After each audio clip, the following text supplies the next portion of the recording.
Hey everyone, I'm David Shankler and I'm here with Nick Nichols on Nick's Amazon Gifts. Today, I have a fantastic question for you, Nick. How you doing? I'm doing well, David. How are you? Man, I'm doing well. I'm doing well. It was my kid's fifth birthday today, actually. So it was actually pretty cool. Yeah. I can't believe a Wow. guy like this has a 5-year-old. It's like a little weird. But that's not what we're here to talk about. What we're here to talk about is stuff, for Amazon. So it's actually very interesting. So I interviewed a guy named Stan Friedlander, who's a new partner of ours, and he talked a lot about the product detail page. Now, mind you, something that came up is that, one of the things that my wife and I do even when we're in a store is, we look it up. We look up what exactly is this item, if it has good reviews, if the brand is a good brand, and a bunch of other stuff as well. And, most of the time, the place that we actually end up in is Amazon because Amazon just sells almost everything at this point. And my question to you is like, how important is the product detail page. According to Stan, it is insanely important. I happen to agree just because if something doesn't add up there, we're not going to buy the product. But I want your perspective on this. Do you think the product detail page is actually important or not? The product detail page, also called the PDP, is probably the most important part when it comes to, selling on Amazon, either from a 1P or a 3P perspective. It is the heart of everything. It is more important than advertising, it is more important than your coupons, it's more important because out of all of those different areas at Amazon, when you go to shop, maybe you find a product in Amazon search, or you find it by typing in certain keywords to look for a product that you're looking for, or you're looking at an ad on Amazon and you click on an ad and it takes you back to the product detail. All those various places that you go to Amazon at some point is going to lead you back to the product detail page. And that's why it's so important, because I always say, especially when it pertains to advertising, once you click on that ad and you get to the actual product detail page, is really what's on that product detail page that's really going to have you make the decision if you're going to buy that product, or you're going to go somewhere else and buy a competitor's product, or you're just going to leave Amazon completely. So the product detail page is the most important place on Amazon, especially as it pertains to the actual product. Now, there's several different components of that product detail page. It has AI built into it these days. It's very optimized. It has a lot of different algorithms that's attached to it that really draw the traffic to that particular page.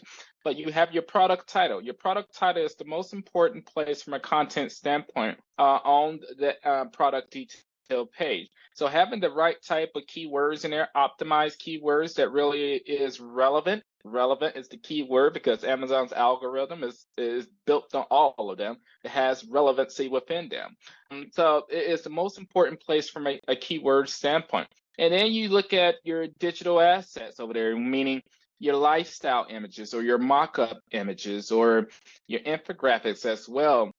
There's even Amazon's even starting to build AI into those. When you look at your copy and your content, having optimized content is very important these days because everything is so attached to algorithm, everything is so sophisticated. To really get the right customers to your product and get your product to the right customers, you really have to have a almost a AI optimized product detail page for your particular product.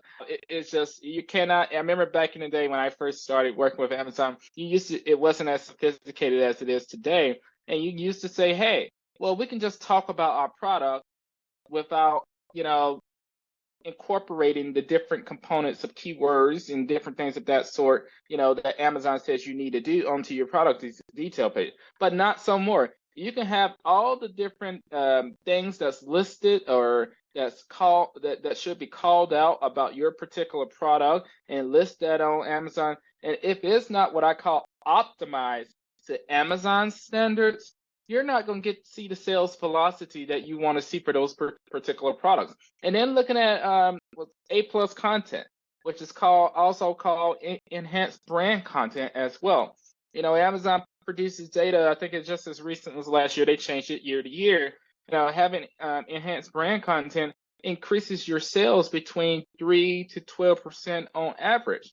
Now you have two types of A plus content on your detail page. You have the option of using standard A plus content, and you have the option of using premium A plus content. And what is the difference? A lot of people say, what are the differences? Because when they started it, they started off with the standard, but not too a few years back, Amazon introduced premium A plus content. The only difference between standard A plus content and premium A plus content is premium has less text.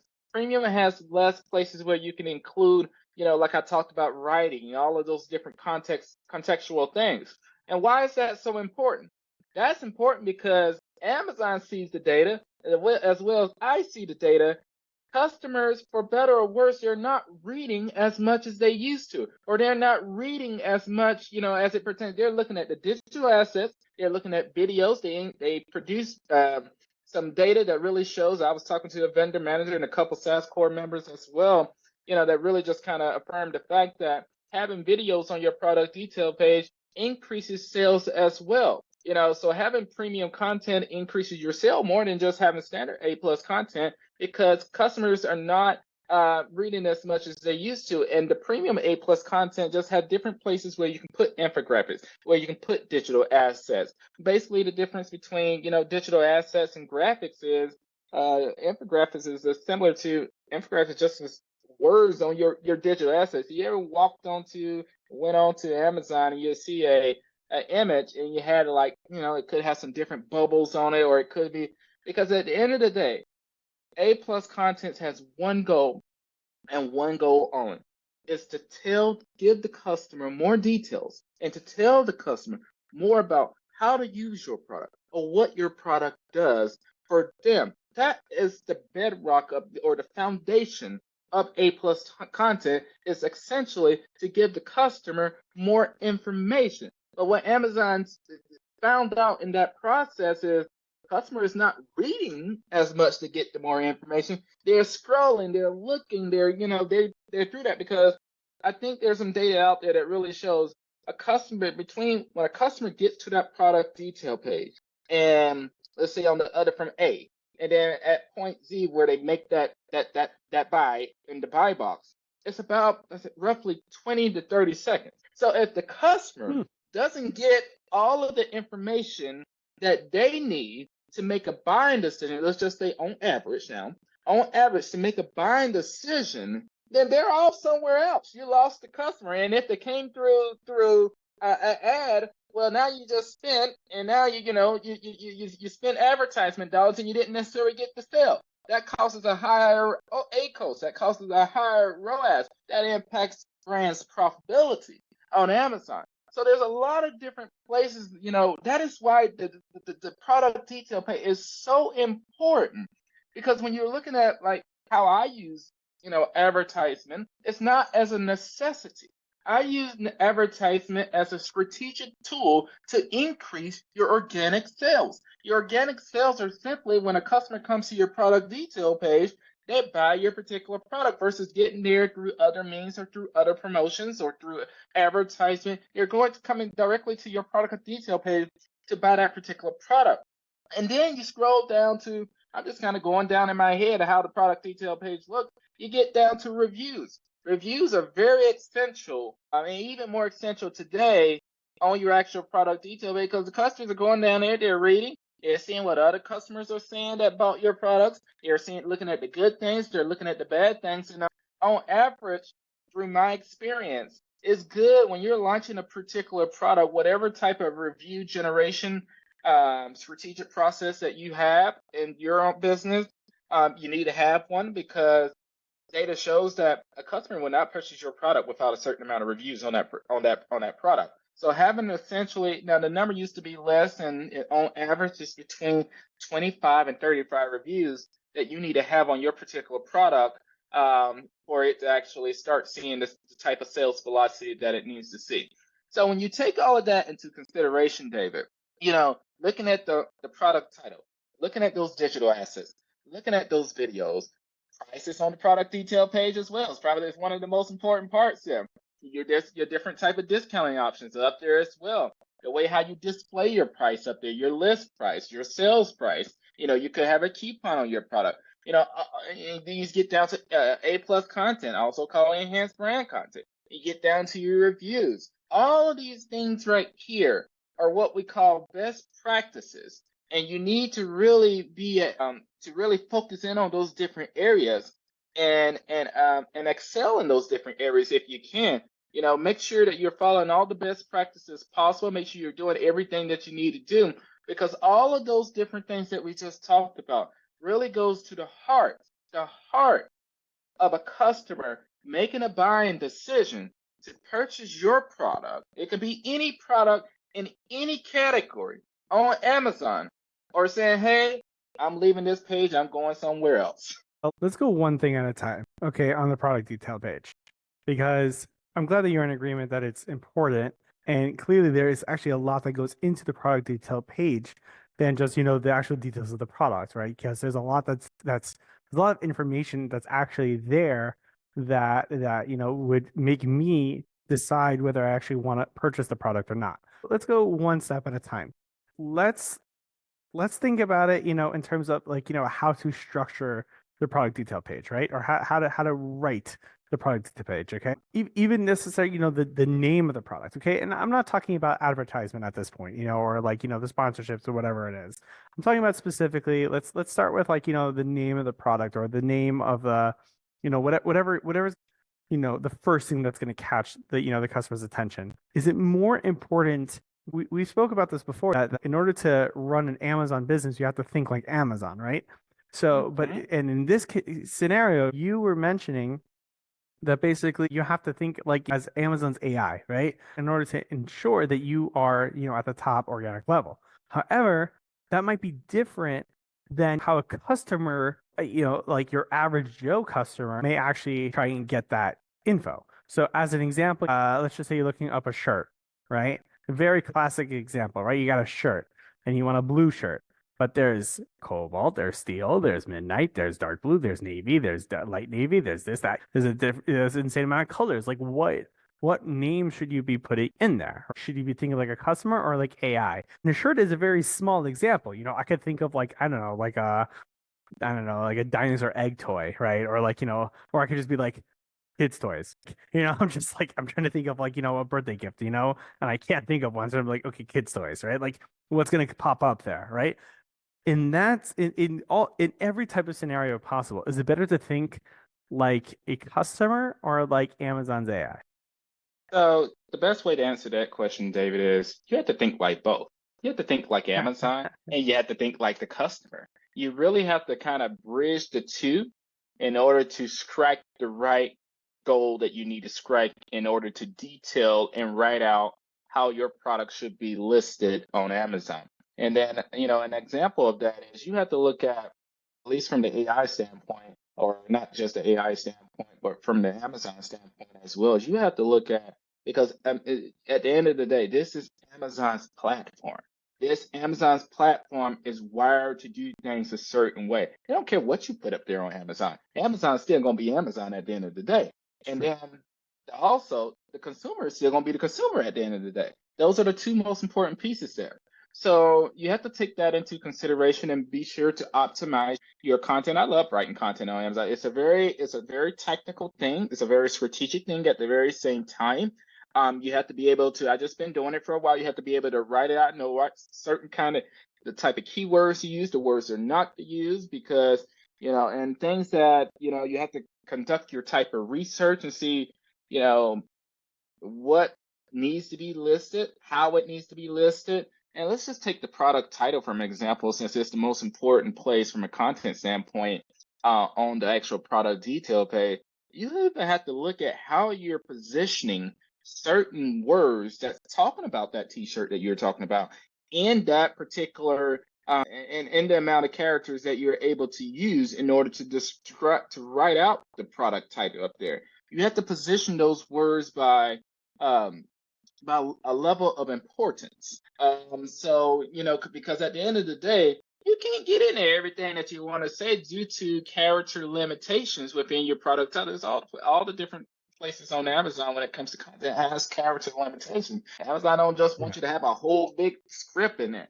So you have to position those things very carefully and by importance. And then you have to look at, okay, then from the consumer standpoint, what are some of those, those words, those phrases, some of the things that consumers are typing? I did a lot of product research and in my past, I'm like, some of the things that really could be relevant to your T-shirt may differ a little bit based on how the customer is actually searching for that T-shirt. Some of the things that I've seen is, I mean, the customers they have a mind of their own. But at the end of the day, it's how your customers, or the vast majority of those customers, are getting to your product that really goes to the heart of the type of sales that you're going to see. So you have to take that into consideration. That's why I see, I used to see a lot of brands that, well, we just focusing in on how we believe this product should be branded or how this product should be marketed. So I take a step back and say, well, we got to take that into consideration. We got to take Amazon into consideration. And most importantly, we got to take the consumer into consideration. We got to take all of these different, because if you leave one of them out, you're leaving some potential customers out of the equation as well. So you got to thread that needle very tight in order to loop all of that together from an Amazon standpoint, from a consumer standpoint, but most importantly also from your brand standpoint. And so you have to write that very carefully, and you have to write that within the character limitations that Amazon gives you for the product title. And then you have to do that and see how it plays out. Look at your different data, your data points, and see how's that producing. Because in my opinion, how I've just been able to see the type of results that I needed to see for particular brands in my past. Every word that you put into that product title or anywhere on Amazon, the goal of every word it should not just to be just be throwing something in there. Every word needs to be producing results. Every word needs to be saying, it needs to have some type of way that connects that word to the consumer, connects that word to Amazon, connects that word to the brand. Everything has to be. I heard the U.S. Secretary of Treasury said this way today. She was talking about something that everything must be turning on all cylinders.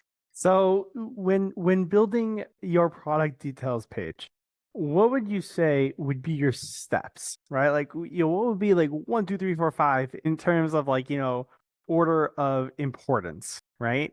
Like it may not necessarily be that you put in like, the actual like dimensions of the product, or like, if it has a fire safety. I don't know anything about it. I just deal with reimbursements. What you know, there's so much that goes into a product detail page.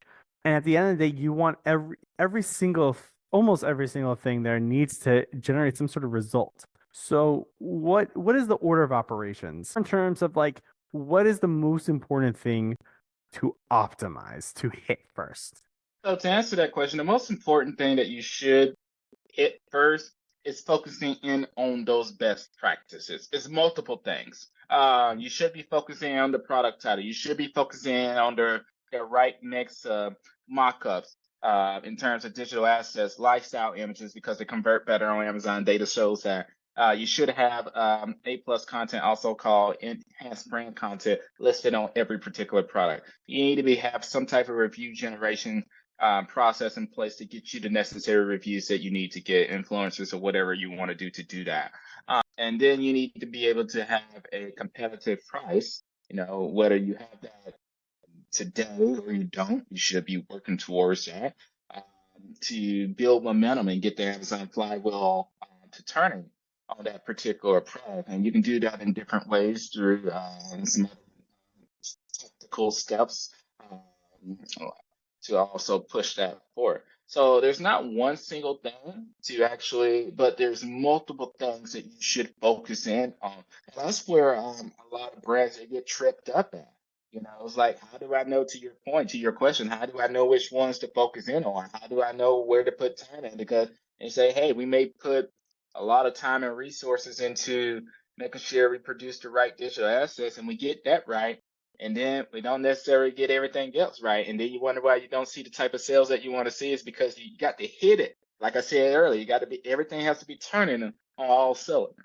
So all right, so fine. So we have the name, we have the reviews. There's a lot of other details that go into the actual, product itself. Let's say, there's multiple different versions of it. It could be like, one of those like toy cars, right? And there's like, I don't know, like 16 different colors they can have for one of those toy cars, right? So that information is also important, and having the right, I guess, color names also is probably important, in order to generate that information. What about people who don't own the brand, right? And I'm not talking about those who are doing it illegally, obviously, especially with the brand report that just came out, from Amazon. I'm talking about those who are like authorized resellers, right? Correct, right. For different things. There's only a certain amount of information that they can themselves generate, I'm assuming. They can't decide the name of the product because that was the brand already decided on that. They can't necessarily decide on certain product details because the brand already decided on that. What can they do to ensure that people go to them versus other similar resellers? And that's a really good question because that's a lot of issues that a lot of brands run into where they are the brand registered owner, which is an extra step that you have to go through with Amazon. And don't get it wrong because it'll take a lot to get that fixed. The brand registry owner, and then you have for some reason somehow it could be they selling to distributors, and then everything gets loose from there, and you have other sellers that are selling your products. And sometimes manipulating the images, the correct images that the brand register owner has, versus some of these outside sellers, or let's call them third party sellers, are just coming up there and just s- doing any and everything.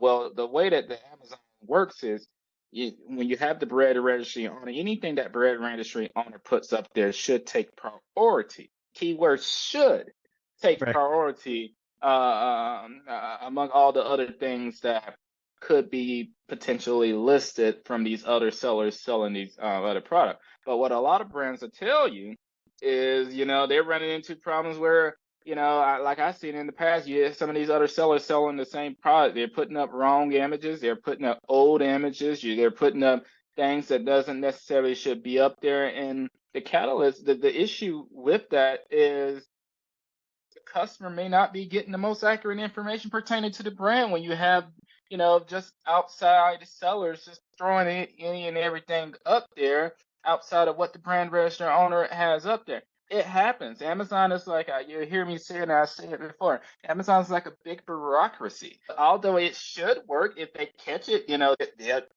they'll hopefully fix it. But in many cases, it's a world in a world, and Amazon just can't catch everything. Although their policies say, hey, like I said, the brand register owner, all of the content pertaining to them should take priority. But there's some cases out there where you have some of these outside sellers, or let's call it these rogue sellers, um, just listing and putting any and everything up there, and is really having an impact on brand integrity, on these brands that are trying to sell. And that's what really gets to consumers' fears. Like, am I buying the right product?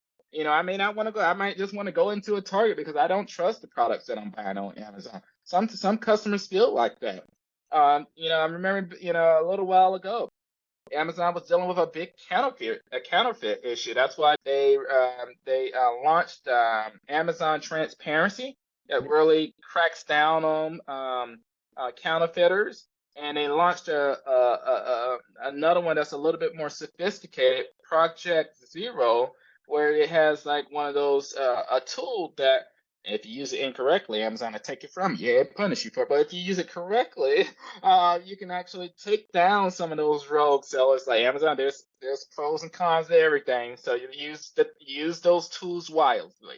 My advice is to use those tools wisely because Amazon will penalize you if you use them incorrectly. Because you have some sellers out there that got access to those tools and say, "Oh, I'm going to go take down X, Y, and Z because that's my competition." There are some people out there like that.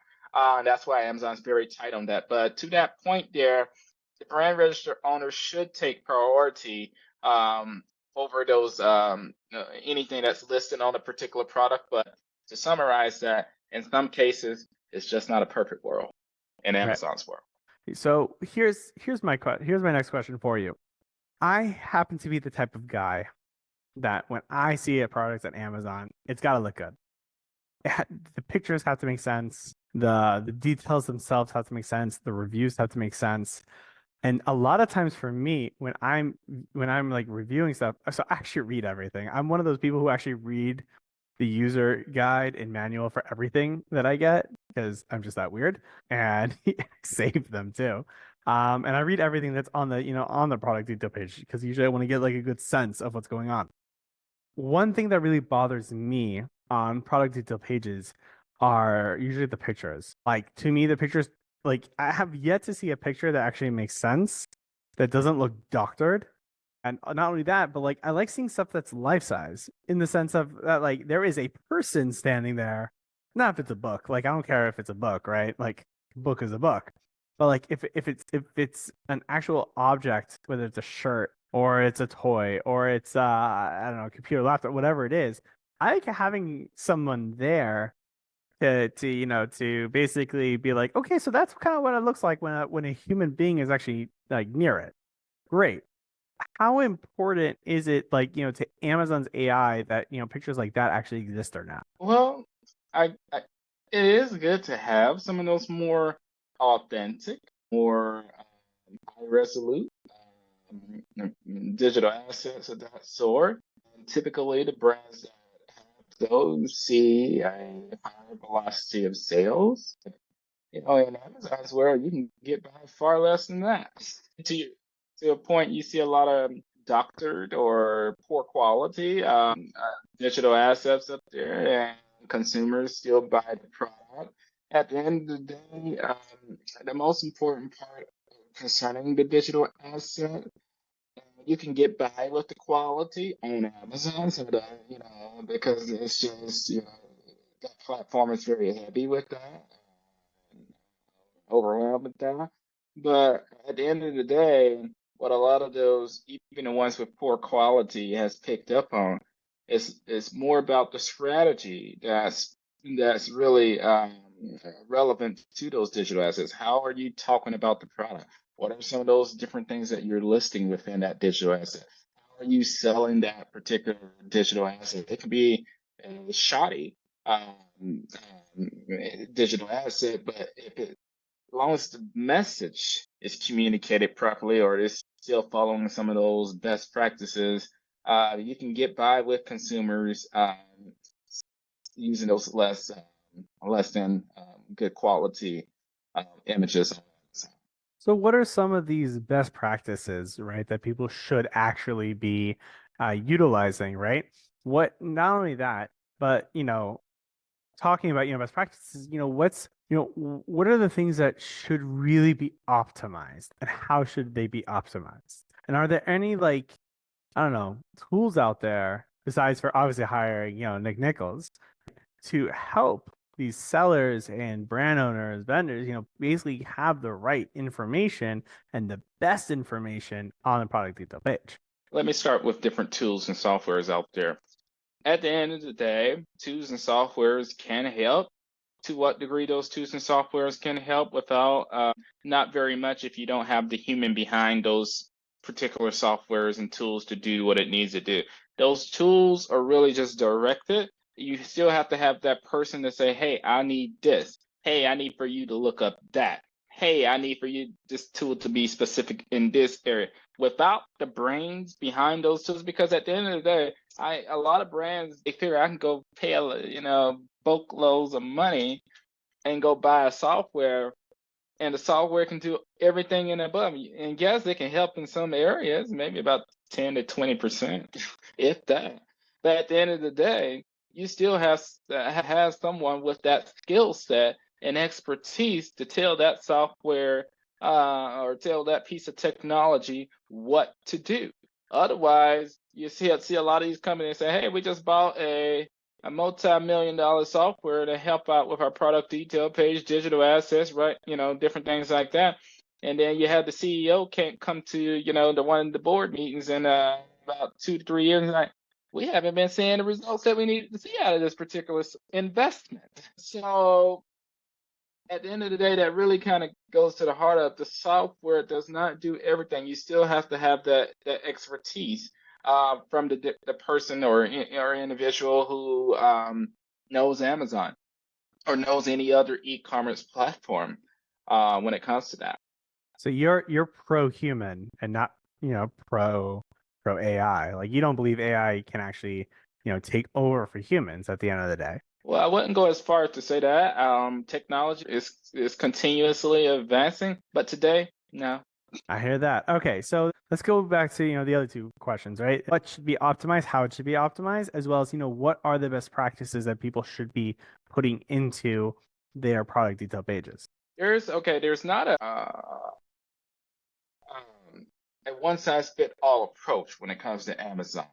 When it comes to Amazon, you really have to get specific to kind of what we was talking about earlier.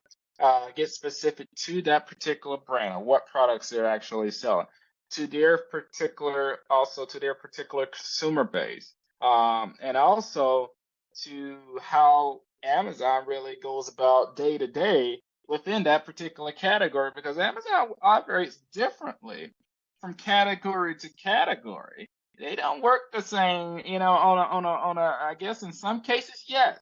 In some cases, no. One thing I will always say, two things can be true at once, and then also nothing can be true at once. So more than one thing can be true. And when it comes to this right here, Amazon, operates differently, from category to category. But some of those best practices, that we talked about earlier, on the top line standpoint, the devil is within the details, but from a top line standpoint, make sure you have the best product, product title. Make sure you have the right digital assets particular to your type of brand. Make sure you have the right price. Make sure you have, the right enhanced brand content. Making sure you have the necessary amount of reviews. And then what I mean by, making sure that, those are the best practices for your particular, then you really have to dive into the details, go a step deeper and say, hey, for that particular product detail, what type of keywords do I need for it that's relevant to my brand? What type of keywords that's going to be relevant and work the best with Amazon's algorithm or algorithms? There's more than one. What is going to be the best price? It could be, hey, this ain't the right price right now. I know I've seen a lot of old school CEOs. I'm like, whatever we list that price at, elsewhere, list that price on Amazon starting off. Sometimes that don't work. That don't work on Amazon. Amazon's price-driven marketplace. Sometimes you have to, have a target price in mind. There's nothing wrong with that. Have a target price in mind because at the end of the day, if you can't sell a particular product at a particular price and be profitable at doing that, you don't need to sell that product. So, but what you also can do, and what a lot of these knockoffs, or a lot of these Chinese knockoffs, picked up on the game. You can start off on a less lower price or a more competitive price, and then work your way up over time to that more target price. And then all along, building that momentum, getting that Amazon flywheel to turn it. At the end of the day, like I said, it's more so about the strategy. And a lot of those Chinese knockoffs and a lot of those knockoffs in other places, they get the strategy right, even though they may have low quality images, they may have low quality enhanced brands content. At the end of the day, on Amazon, as long as you have a good strategy, you got a good game, and a good game equals good sales. So I had an experience where 2 years ago, for my kid's birthday, I bought him a set of Spider-Man party supplies, cups, your plates, your napkins, your this, your that, right? But we didn't use it in the end for whatever reason. And then last year we were looking to like buy it again, and the product just didn't exist anymore. So then like, we had to go with a different guy who was selling a similar product. But when we received it, we were like, okay, the plates are much smaller than we expected. Not a big deal. It's for cake anyway, whatever. There was a lot of info that we were like, okay, we should have really looked into this a little more on the product detail page. But I remember when I was looking up literally, I think what I typed in was Spider-Man party set. I think half the stuff that I got in the, in my search was pajamas or costumes or, or banners or whatever. Do you think that those people did a great job on their product details page? Like, because none of them was sponsored. So I think they did a great detail, that they did a great job on the details, page in order to, pop up as a result. Or do you think they did a bad job because that's not what I was looking for? Or I did a bad job because I wasn't specific enough. Well, like I said a minute ago, two things can be true at the same time. They could have did a terrible job, or they could have, did a good job and where, in the beginning where, okay, well, that particular product is optimized the way it needs to be optimized, and then it is performing at 100% capacity uh, in terms of generating the type of performance that that brand wants to see. And then over time, it just a lot of those keywords or some of those different functions they lose relevancy, not because they entered something incorrectly. It's because over time, keywords and things of that sort, they lose relevancy because consumer search habits change.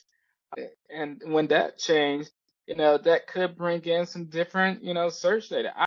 I've seen some of the most weird things when it comes to, you know, customers typing in different things. And it comes to brands putting in different things to lure in some of those customers as well, or make sure that they are trying to get the right consumers. And some of the things that I've seen customers search for has nothing to do with that particular product, but it's the type of product that they're looking for. You really have to get into the brain of a consumer and say, why are you typing in blue when you're looking for yellow?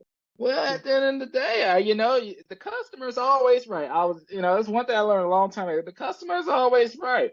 But you have to get into the head. Why is that customer, searching for, something blue, but typing in yellow? You have to really kind of look at that and then figure out how can I tailor some of my strategies or tailor some of my my planning to really say, hey, can I help that customer that's that may be searching the wrong way? There's ways that you can incorporate some of those learnings into your product detail page in order to help customers and consumers alike really kind of make sure they get into your page, make sure they're searching for the right things. But at the end of the day, it could be one or two of those different things happening. Sometimes you can, well, I would say the brand may just be putting in wrong information, but sometimes it could be just how consumers are searching, or it could be a little bit of both. And that's why I say two things can be true at the same time. They could be doing something wrong, and the customers can be searching for the particular product wrong. But at the end of the day,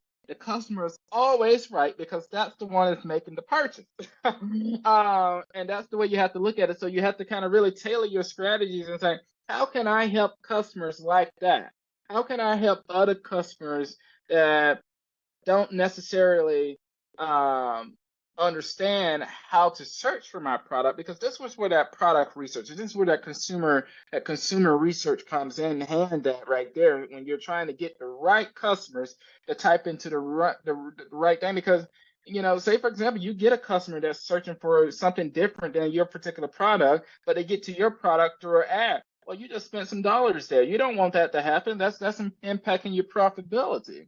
So there's ways that you can incorporate some of those strategies within your product detail page to make sure that you're getting the right customers searching for the right product. Hopefully, it's your product to really kind of alleviate a lot of those chances where you're getting the wrong customers to your particular product detail page, and that's throwing off your data.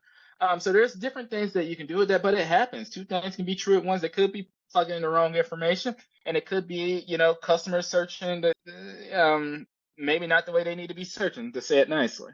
So, all right, let me ask you two things right now. One is, as a strategy, right? Obviously, it depends on your brand. It depends on like, what exactly you're selling, right? Because there's a bajillion things that somebody could be selling, that everyone is selling. But as a strategy, is it a good idea to potentially put certain information into your product details page that kind of lends towards your product, but you know that it really lends to something else? So, as an example, my Spider-Man one, right? My Spider-Man thing, right? I was looking for party supplies. That meant I was looking for plates, cups, napkins, all that type of stuff that was Spider-Man themed. But a lot of things that I also saw were like from other products, like Spider-Man balloons, Spider-Man cake muffin tin tower things, banners. Is it smart for those people? Because there's actually a grocery store right by my apartment that has a very beautiful sign when you leave them. When you leave the store, there's a massive sign that says, "Forgot something? Don't turn around. Just go buy it somewhere else." And it gives a reason. And it says, it's funny because what are you talking about? You're losing profitability there. You're losing profits by telling someone to not turn around and go back to the store because you forgot something. Their reasoning is that you're more likely to buy more than you actually needed if you turn around and go back. It literally says that on the thing. But it's the complete opposite for these Amazon sellers. They're trying to sell as much, they're trying to sell everything they can, and nobody's going to be searching banners. But if somebody searches party supplies or, cups, right? Somebody's going to look at that banner and say, oh, maybe I do want that for my kid, right? So do you think it's wise as a strategy to bring that up or not? Depends on where you bring it up at. Not saying it's a bad strategy, but there's a time and a place for that strategy. If that's the type of strategy you would probably loop into your advertising where you have more Huh. flexibility to really break that down and target, different, your broad, your exact, and your phrase match types within advertising. There's a reason for that. To either bring in specific customers or to bring in customers that may not be good for your particular product, but maybe willing to purchase your particular product if they get to it. So there's a time and a place where to do that. I think advertising would be the place to do that more effectively. The product detail page, although it is sophisticated and on Amazon, but when it comes to that particular part, that particular feature, you just have more flexibility to do that within advertising than that of the actual product detail page. But always remember, your advertising is looking at relevancy and also consistency within the type of keywords and words that you use within the advertising, but also looking at that on your product detail page as well to determine what amount of traffic needs to be driven to your particular product versus that of the competitor product as well. So I would say that is a good strategy, but like I said, time and place, because when you're first launching a particular product, you're focusing, you start getting into your marketing strategy, brand awareness, brand loyalty, brand consideration, your top bottom part of the funnels. There's a time and a place for that when you start narrowing that down. But as you start to get out of that launch stage and start to switch gears into a profitability stage where you're focusing on the right customers that wants to buy this right product, and you don't weed it out all of the potential customers by broad phrase match type and saying, hey, well, no, I thought they would possibly buy it, but no, they're not going to buy it. Our ACOS is through the roof, our tacos are through the roof, and we're not necessarily seeing the type of sales that we need to see in relationship to our spend. So yes, there's some A/B testing that needs to happen there to see if that will be beneficial to your particular product or your particular brand that you're actually selling, and that's probably best done in advertising. Okay, that's actually good to know. So my follow-up question, which I was asked beforehand, but then my question ended up being too long, is right, how often should someone be going over their product details page? Should be optimizing it, should be making it more relevant. Like how often should a company do that? You should be looking at your data. Is it something you do every day? No, that is not something you do every day because you have to, once you put in place strategies or A/B testing new strategies, you have to give yourself time to see results or not see any results to know if it's working or if it's not working to determine what is your next step after that. It never stops. It's just a matter of how much time you want to give yourself to let that data build. And the amount of time that you give, I think that's more fluid. There's no exact number on that. And because it really depends on, okay, how many sales that I'm getting. It could be I'm getting one sale. Well, that's not enough. You need to see a little bit, one sale in 2 weeks. Well, that's not enough. But you need to see what type of sales. If you're not seeing any sales at all, that's an indicator. So there's different benchmarks that you look at to determine how long it takes. Because once you get something that's working, you're seeing the right type of sales velocity that you want. That doesn't mean you don't optimize. That doesn't mean you don't improve. You can improve in certain areas and optimize, because once you figure out something that's working for your brand, you don't want to go change that. So you want to be very, very careful of that. Once something gets going, you don't want to undo that by overly optimizing, by overly doing some of those things that are improvements. So you have to strike that balance to determine, when is the time to do that. But typically, you can gauge that just based on your sales velocity and seeing, what it takes, how much you're spending, what are you investing, what are some of the other things that you're doing. But a rule of thumb is, Amazon hasn't gotten so sophisticated. I'd be so happy when they get there. Now they're getting there, but they're not super there yet. When you start seeing, data points for different features. There was testing something last year that I got a brand into. I can't think of the name of it right now, but it's basically that gives you data on specific features on your product detail page. So it gives you data on your product title. It gives you data on your digital asset. It gives you data on A plus content, which I thought was cool. I was like, Amazon, I've been waiting on this. Come on, I've been waiting on this for a very long time. It took you this long to introduce this, but a lot of Amazon sellers will tell you just as well as I'll tell you right here.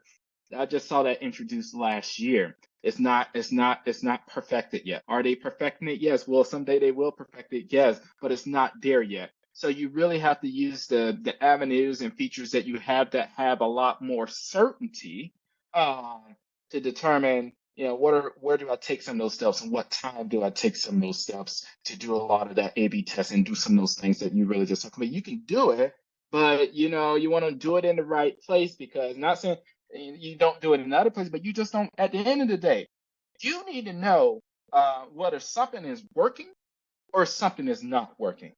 And if you don't know if it's working for certain, if you don't know if it's not working, you cannot make an educated decision on what do you do next. How do I A/B test? How do I do something? How do I improve? How do I pivot? You don't know unless you have a benchmark that's with certainty. Unless you're just throwing something against the wall and hoping that it sticks. At the end of the day, Amazon is not some marketplace that you just throw up against the wall. Amazon is a marketplace that you need certainty with. That doesn't necessarily mean you don't A/B test. You A/B test because that's how you grow, that's how you advance. But you need certainty in those key performance indicators and benchmarks that you're looking at to determine, okay, whether right or wrong, it's one of those to determine what do I do next? How do I make this better? How do I improve this area? How do I optimize? If this keyword right here is not working, I need to know it's not working so I can go find one that possibly can work. But then I can measure that keyword, the new keyword, and say, is it working or not? But you have to have the data to build on. So they started that last year. I give it about 2 years before it gets 2 or 3 more years before it gets more sophisticated. But Amazon's really taken, started listening to a lot of their brand, 3P and 1P brand. We need data. We need more data. At the end of the day, data is outside of the product detail page. We talked about the product detail page is the most important part of Amazon. Yeah. Well, data is the behind the scenes that tells you what you need to do to your product detail. But without the data, there's no strategy. Now, anyone tell you they have strategy, it's just from nowhere, just pulling strategy out of strategy doesn't come from the sky. Strategy is rooted in data. And if there's no data, there's no strategy. And if anybody tells you otherwise, they're a false prophet. Let me ask you this. I feel that companies, whether big or small, will either take too long to make a decision on making an optimization change or prematurely do it. They don't really hit the sweet spot. You know what I mean? They'll hit the sweet spot for those products that are going to be sellers. But for other types of products that could be big sellers, right? That could become really good stuff, right? Like sometimes they gotta be premature in changing things and then it just falls flat. Or they change it too late and nobody's interested anymore. What do you think the sweet spot is? The sweet spot, and it's like we talked about earlier, there's no tool, there's no software. You still have to have that human because there's no robot that's going to be able to tell you when it's the right time to do something. You have to have that person that says this right here is looking at this right here every day, looking at however often they look at it to say we need to change this, or we haven't seen the sales to really match up to the investment that we're making. The sweet spot is it's not it's not something that's concrete. It's not a fluid. It's not a one solution fits all type. You really have to kind of really gauge that for your particular brand and your particular category. Because one of the things that you said, two of the things you said was so true as it pertains to that. If you make a change prematurely, you run the risk of that product falling flat. And that's what I talked about earlier is you have to give yourself or give that brand or give that change a sufficient amount of time to see that data. And that can be fluid, that can be 3 weeks, that can be 2 weeks, that can be 3 months, that can be 6 months. You have to make it takes the human to make that decision. But at the end of the day, you have to give yourself the necessary and sufficient amount of time to see the type of data that you need in order to make a decision so you don't make a decision prematurely and that particular product falls flat. And that could have been a multi-million or multi-billion dollar product, but you made some changes too early, and now you just didn't know. Now you thought it was a loser. Now you just took it off. You liquidated and moved past it. When that right there, that was a hero item. That was a multi-million dollar product, and you believed in that particular product, but you didn't make the right decisions associated with that particular product. And then you have the issue that I've seen as well in real time when I was working with a particular brand is if you wait too long, that can become a bigger issue. You wait too long, you have so many things that can go wrong. When you wait too long, your competition can creep on in through the door and start making changes and capitalizing on your particular failures or your unwillingness to act at the right time. And then once your competition gets in the door on Amazon, because it's growing every day, it's growing by the hour, there's probably more sellers and people just signing up on Amazon as we talk. And then once they get through the door, you can't kick them out. They're not going anywhere. They in there now. They're not going anywhere. So at that point, now that's the worst one because you cannot heal from that. You cannot come back from that.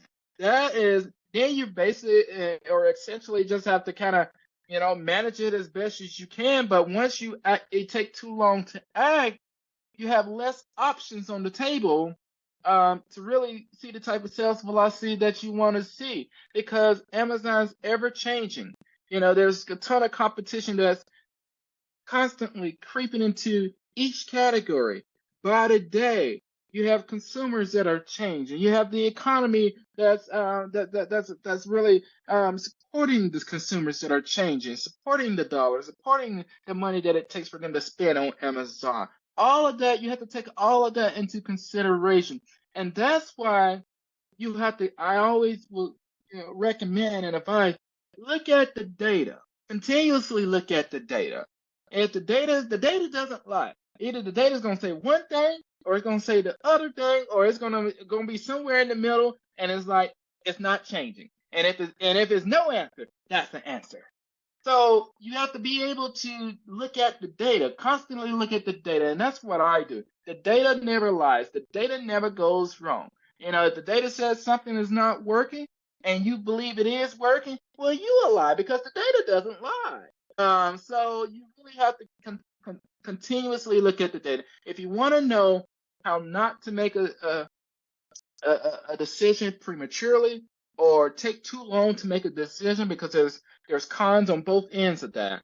Continuously look at the data Continuously look at the right data. And to know if you're looking at the right data, either call Nick or just say, hey, I need to focus in on the right data for this particular piece on Amazon because there's so many different parts of it. There's so much data that are go around. Amazon has data for years. There's data that pertains to your digital assets. There's data that pertains to your product detail page. There's bulk loads of data in your advertising. There's data that pertains to your promotion. There's data everywhere. So you have to be making sure you're looking at the data. And then, one of the things that I saw, David, you see a lot of these business, people making the business decisions as it pertains to Amazon. It could be a CEO, it could be a director, it could be a manager, it could be someone just managing the account. And they look at all this data they get from Amazon, like, what do I do with that? That's a foul dump. So, you really have to be able, and that's what it is. It's a lot of data, so you have to be able to. What I constantly do when I get a report from Amazon, customize that report in Excel. I manipulate it so I can see what I need to see, making sure that I need to see everything that I need to see. I'm not removing things that I don't need to see, and I'm not seeing too much. I customize that data to the particular brand, and how you do that? There's no software can do that. There's no tool that can do that. It takes a human to do that. It takes expertise and experience to do that, to know what I should be looking at, what I don't need to look at as it pertains to it, or what I just need to sit over here until I go talk to the team that's handling this that will be beneficial to them.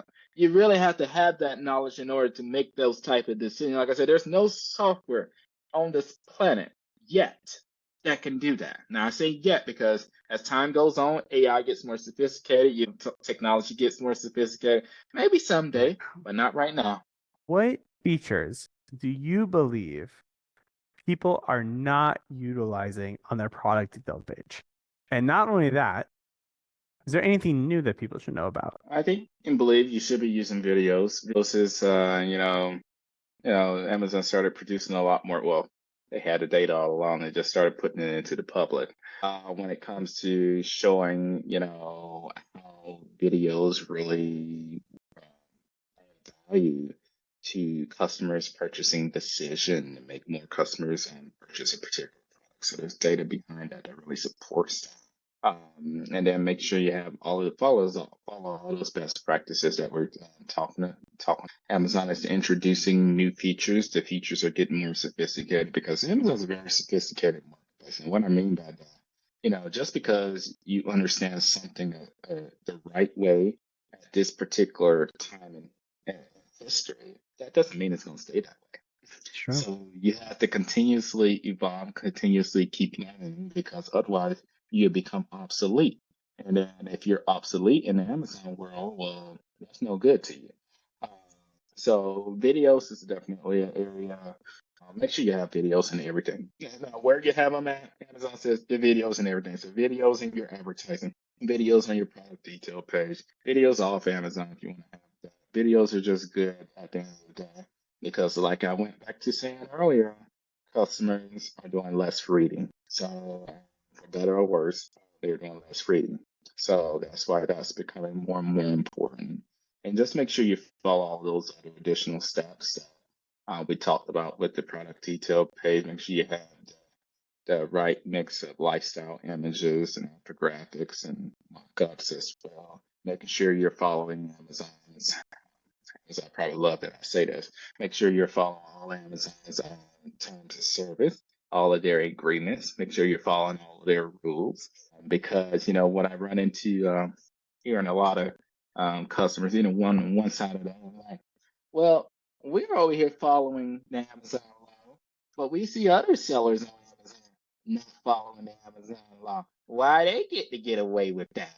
Like I said, Amazon's a big bureaucracy. But then you have some of those other sellers like we see a lot of those other sellers and vendors getting away with that. Why is Amazon cracking down on me for doing this? I'm just doing what they're doing. Why is Amazon picking on me?